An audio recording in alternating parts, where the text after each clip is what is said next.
Did you know that you might be more prepared than 70% of all Americans?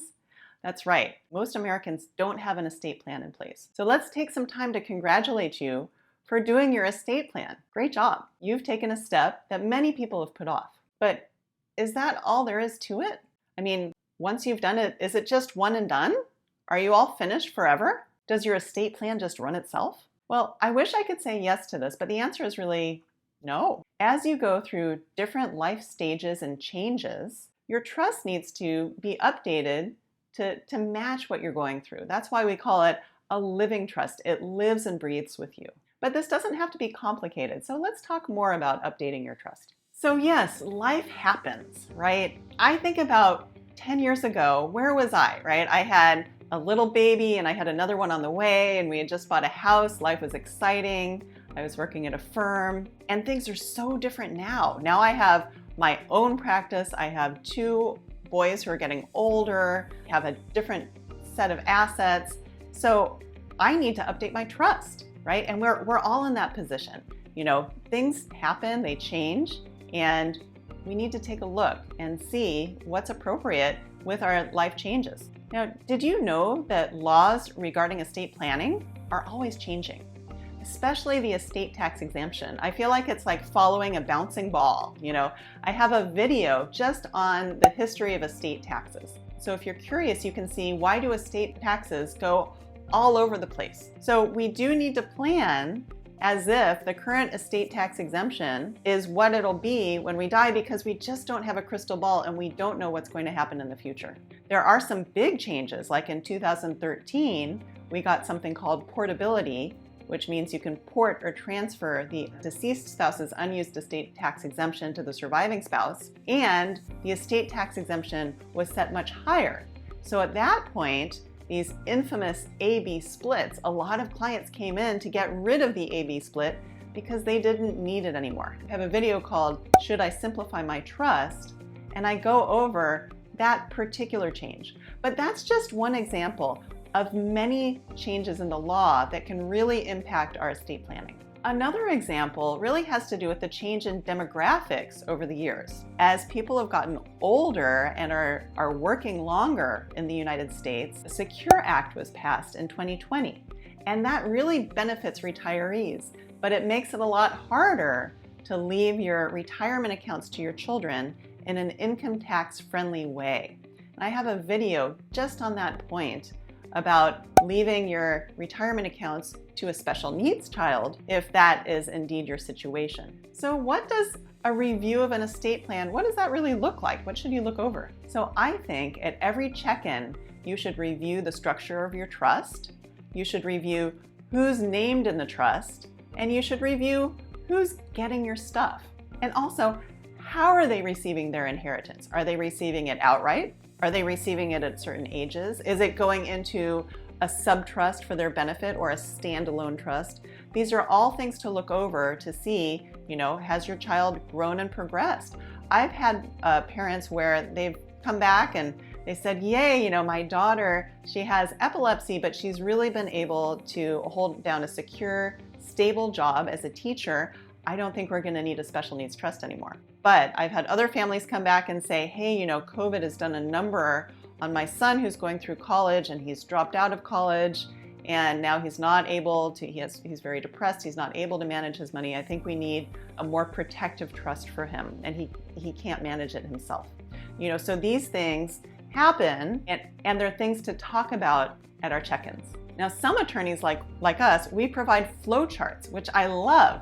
So you can go back visually and see where does our stuff go and who's managing it. So it's an easy, just visual snapshot to see what is this whole estate plan saying. And at every check-in, I remind people to check how their assets are funded.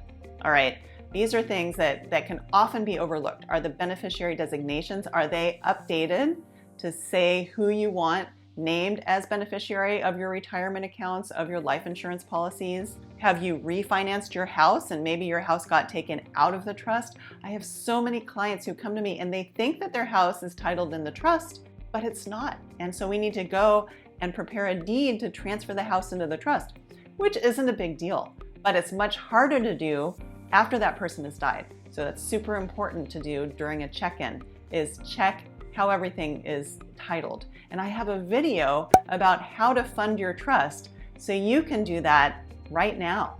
Hey everyone, if you like my mom's video, like and subscribe.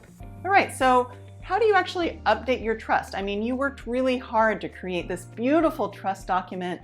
You don't want to break it or mess it up. Like, can you just cross something out and initial it on the side? Well, no, please don't do that, but I will tell you how you can update it. So if you're working with the attorney who created your estate plan in the first place, you can do what's called a partial amendment. So this is basically where you amend just a little part of the trust. Let's say, you have somebody who was receiving a $50,000 gift and you want to take that out. You can just take that out in a partial amendment. If you need to do a bigger, more substantial revision, then you'd probably need to do what's called a restatement and amendment, where you keep the title of the trust the same, but you update the insides. So you don't have to retitle anything, but the date of the trust stays the same.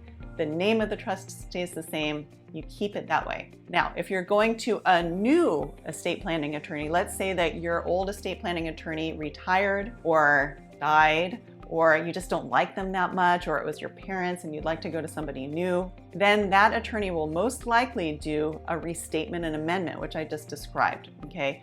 Attorneys usually don't amend other attorneys' documents, like do a partial amendment, because then you're taking on all the liability of what that prior attorney did.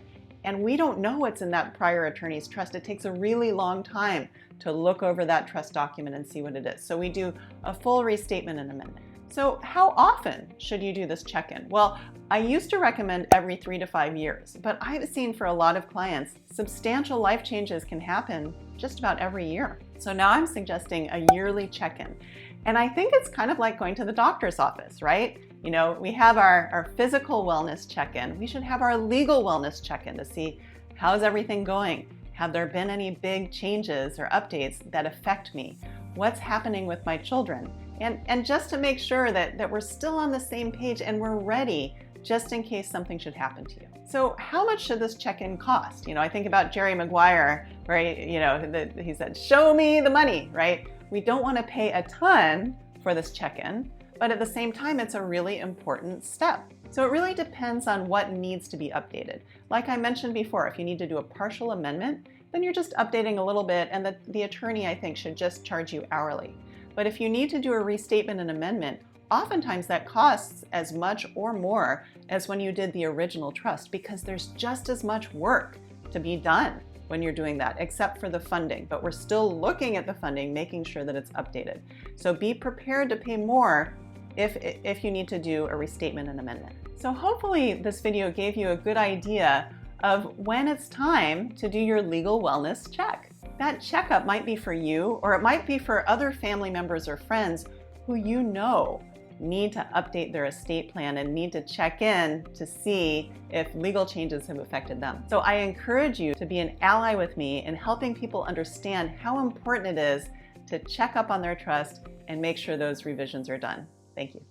Hello everyone. If you liked my mom's video, don't forget to like and subscribe. See you all next time.